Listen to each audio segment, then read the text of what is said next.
Bonjour à tous, je profite de cette occasion d'être à l'église et au bureau pour pouvoir vous partager au sujet de cette quatrième parole que Jésus a prononcée sur le bois de la croix.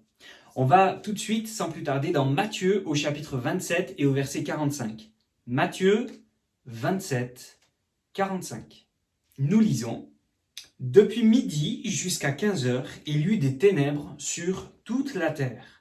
Et vers 15 heures, Jésus s'écria d'une voix forte: « Élie, Élie, lama sabachthani » c'est-à-dire « Mon Dieu, pourquoi m'as-tu abandonné ?»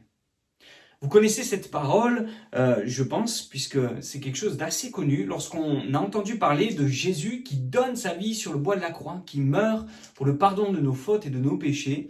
Eh bien, souvent, on lit aussi ce passage où Jésus souffre et il s'écrie vraiment « Mon Dieu, pourquoi m'as-tu abandonné ?» Alors la première chose que je voudrais relever, c'est que ces paroles que Jésus dit, ce sont des paroles qui étaient aussi écrites dans le psaume au chapitre 22. Psaume chapitre 22 et verset 1er, je vous invite à aller le lire, verset 1er et verset 2, il est écrit directement, et c'est quelque chose que l'on trouve: « Mon Dieu, pourquoi m'as-tu abandonné et pourquoi t'éloignes-tu sans répondre à mes cris ?» Je crois que c'est important de réaliser, la première chose que je relève, c'est que l'œuvre de la croix, c'est quelque chose qui était prévu de toute éternité. Et des siècles avant que Jésus ne meure sur le bois de la croix, ces paroles avaient été déjà inspirées au cœur de David lorsqu'il a composé ce psaume, le psaume 22. Et Jésus a pu s'approprier ces paroles qui étaient déjà écrites à son sujet. Mon Dieu, pourquoi m'as-tu abandonné ?» Ça, c'est la première chose. La croix, ce n'est pas un hasard. La croix, c'est l'œuvre que Dieu a voulu volontairement pour que nous puissions être sauvés. Jésus n'est pas venu par hasard sur la terre, il est venu afin de sauver l'humanité. La deuxième chose que je vois, c'est que Jésus ne peut plus dire « mon Père » ou « Père ». À plusieurs reprises, Jésus va prier et va dire « Père ». Je remets Père, etc. Toutes sortes de prières, même dans la suite, à la croix, à la fin, Jésus va dire Père, je remets mon esprit entre tes mains. Mais à ce moment-là, quand il parle du fait qu'il est abandonné par Dieu, par le Père, eh bien, il va lui dire mon Dieu. Et ça nous enseigne quelque chose, c'est que le péché nous sépare de Dieu. C'est le péché qui nous sépare de Dieu et qui dresse un mur entre nous et Dieu, un mur qu'on appelle le mur de l'iniquité, un gros mur bien épais qui fait que c'est impossible de passer de nous à Dieu, d'avoir une relation normale. On ne peut pas, puisque le péché a brisé la relation entre nous et Dieu, notre Créateur. Toute personne qui n'a pas accepté l'œuvre de la croix, qui ne s'est pas approprié ce que Jésus a fait, c'est-à-dire le fait de payer pour nos péchés, de subir le châtiment que méritaient nos actions, eh bien, toute personne qui reste dans ses péchés ne peut pas appeler Dieu son Père. Et ce n'est pas parce que je récite depuis ma naissance le Notre Père, qui est aux cieux, que ton nom soit sanctifié, etc., que Dieu est vraiment mon Père. Dieu est mon Père à partir du moment où Jésus-Christ devient mon Sauveur et mon Seigneur. Ça s'appelle la repentance. Le jour où je réalise que c'est à cause de mes péchés qui me séparaient de Dieu que Jésus a dû subir le châtiment de la croix. Jésus a porté nos péchés sur lui et il a été séparé de Dieu pour que nous soyons réconciliés avec lui et que Dieu puisse devenir, au travers de la foi en Jésus, notre Père. Et puis la troisième chose, c'est au sujet de ce que Jésus va ressentir. Vraiment, à ce moment-là, Jésus ressent l'abandon du Père. Et ce qu'il ne ressent plus, c'est la présence de son Père, cette présence rassurante, cette présence d'approbation, cette présence qui lui montrait ce qu'il avait à faire, ce qui lui montrait ce qu'il avait à dire, un peu comme un guide. Il n'avait plus tout ça. Le péché a rompu la relation, la communication qu'il avait avec son Père. Et comment est-ce que Jésus pouvait avoir une relation avec son Père ? Eh bien, au travers de l'Esprit. Nous avons 5 sens, vous vous souvenez ? 5 sens qu'on nous apprend à l'école. 5 sens physiques. Le premier, c'est la vue.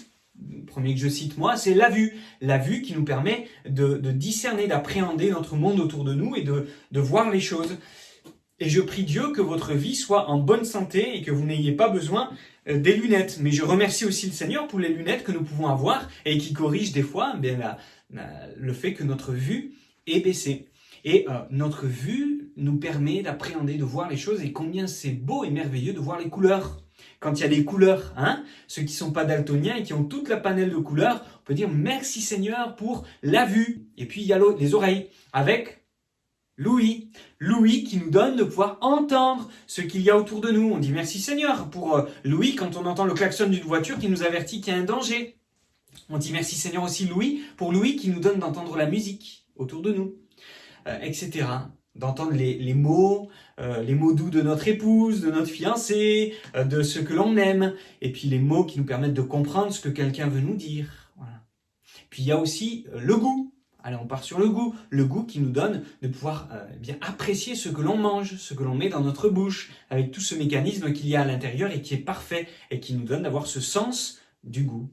Et puis il y a aussi le nez avec l'odorat. L'odorat qui est ce quatrième sens qui nous donne de pouvoir sentir. Je sens que quelque chose est bon. Quand on a quelqu'un qui prépare, la belle maman là, qui prépare la bonne cuisine, on sent, on a hâte et le ventre qui commence à réagir. On peut dire merci à Dieu, on n'est pas assez reconnaissant pour toutes ces choses qui nous semblent acquises et naturelles. On réalise en ce moment que tout ce qu'on croit d'acquis, ça peut nous être enlevé. Alors, disons merci au Seigneur. Et puis, le dernier sens que je noterai, c'est le toucher. Avec nos mains, on peut apprécier les choses. Soit elles sont douces, soit elles sont rugueuses.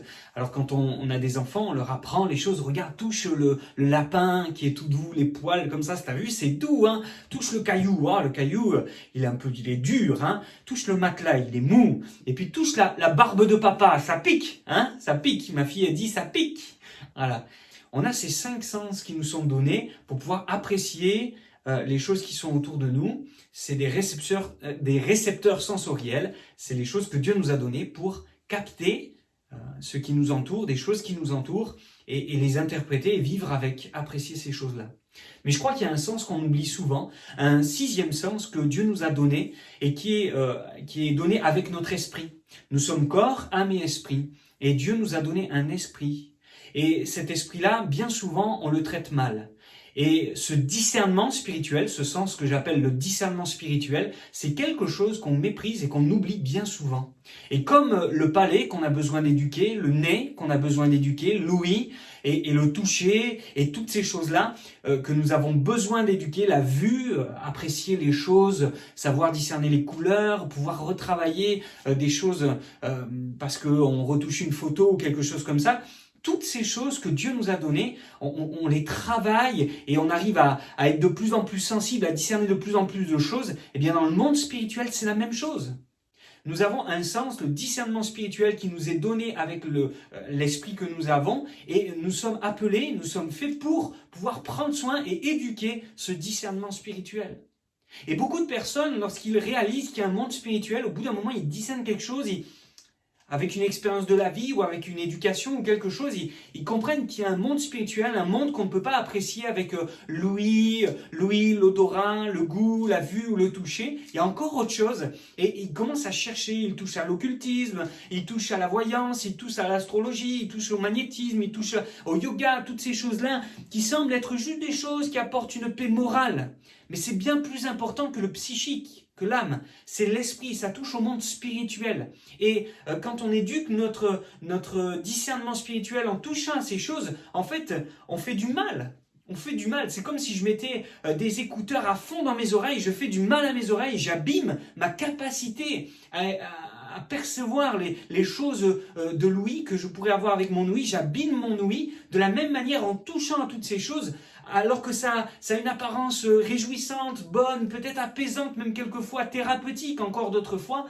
Derrière tout ça, il y a une éducation qui nous rend de plus en plus insensibles aux bonnes choses que Dieu voudrait nous révéler et nous donner de discerner avec une bonne éducation les choses de sa présence, les choses de sa paix, les choses de sa grâce, le monde spirituel du côté de Dieu que nous enseigne la Bible, la parole de Dieu. Et ça, c'est important de réaliser que je dois éduquer mon discernement spirituel, ce sens-là, avec la Bible, avec la prière, avec des temps de louange, d'adoration. Et si vous n'avez pas ce sens bien développé en vous, je vous invite vraiment à découvrir ces choses. Fermez tout. Après cette vidéo, coupez. Allez prendre un temps au pied de votre lit, dans votre salon, sur votre canapé, à un endroit intime. Peut-être ce soir, après que les enfants soient couchés, vous allez vous mettre un temps et vous allez commencer à parler à Dieu. Vous allez lui raconter toutes les choses que vous regrettez dans votre vie. Vous allez lui raconter toutes les souffrances que vous avez. Vous allez lui raconter tous les sujets de joie que vous avez. Vous allez lui partager des choses et vous allez voir qu'il va se passer des choses incroyables. Vous allez prendre la Bible et vous allez découvrir à l'intérieur des choses qui vont nourrir votre âme, mais aussi votre esprit et vous donner de discerner et de découvrir des choses que vous ne connaissiez pas avant. Si vous n'avez pas de Bible, vous tapez sur Internet, vous tapez sur Google, vous tapez n'importe où, peut-être sur votre téléphone portable, sur votre tablette, vous tapez Bible et vous allez voir, il y a plein de Bibles en accès gratuit et illimité. C'est beau ça. Ce livre est une lettre d'amour de Dieu et il n'y a pas de droit d'auteur par Dieu. Il dit usez-en, parlez-en, lisez-le, copiez-le autant que vous voulez. Et dans toutes les langues, je crois, du monde, ou en tout cas plus de 2500 langues, il y a la Bible qui a été traduite parce que c'est un livre de bénédiction et de grâce qui est le moyen d'éduquer notre sens de discernement spirituel pour comprendre et discerner que Dieu est là. Est-ce que vous savez que Dieu est là, il est près de vous. Et si vous regardez cette vidéo, c'est probablement que vous êtes intéressé par le fait de découvrir ce que Dieu a prévu dans votre vie et que vous vous posez des questions. Apprenez, lisez la Bible, écoutez la parole de Dieu, écoutez des cantiques spirituels, chantez à Dieu, inventez des chants, peu importe, priez Dieu, prenez un temps de méditation personnelle pour éduquer votre sens du discernement spirituel et vous verrez si vous invoquez Dieu au travers de Jésus qui est mort à la croix pour vous, eh bien vous allez découvrir un monde spirituel qui est merveilleux et plus vous éduquez ce discernement, ce sens du discernement spirituel, plus vous allez capter, découvrir qu'il y a vraiment quelque chose de merveilleux, une atmosphère spirituelle, une grâce, une paix intérieure qui peut vous être communiquée de par Dieu au travers de ce discernement que vous aurez acquis en lisant la Bible, en priant et en louant, en adorant le Dieu créateur de l'univers qui a envoyé son Fils Jésus-Christ afin que vous soyez réconciliés avec lui. Jésus sur la croix va dire ceci: « Mon Dieu, pourquoi m'as-tu abandonné ?» Et je rappelle simplement, pour terminer, que si Jésus a été séparé de Dieu à la croix, s'il a été séparé du Père, s'il a été abandonné avec ce sentiment d'abandon du Père, s'il n'a plus senti cette approbation, cette direction, cette relation, cette communication avec le Père, c'est pour que nous ne le vivions jamais et que nous puissions au contraire toujours vivre en relation avec notre Créateur, celui qui nous aime au point d'avoir mis en place le meilleur plan de sauvetage de toute l'histoire de l'humanité afin que l'homme puisse réussir sa vie et aller avec lui pour l'éternité dans le ciel après avoir parcouru ce temps sur la terre, accompagné, guidé et gardé par lui, même si parfois Dieu permet des épreuves dans ce parcours pour notre éducation, pour se manifester encore plus et se glorifier, afin que nous puissions rester attachés à lui et que nous grandissions avec lui. Mais dans tout ça, il ne nous abandonne jamais. Je vous invite, juste après cette vidéo, à passer un temps à prier et à demander à Dieu de vous donner, d'avoir ce sens spirituel développé, de pouvoir le voir se développer, grandir, s'affiner dans votre vie, afin que vous puissiez vivre tout ce que Dieu a prévu de vous faire vivre avec lui et par lui. Que Dieu vous bénisse, c'est une grâce que Jésus a payée cher, alors profitez-en, jouissons-en autant que cela se peut. À bientôt.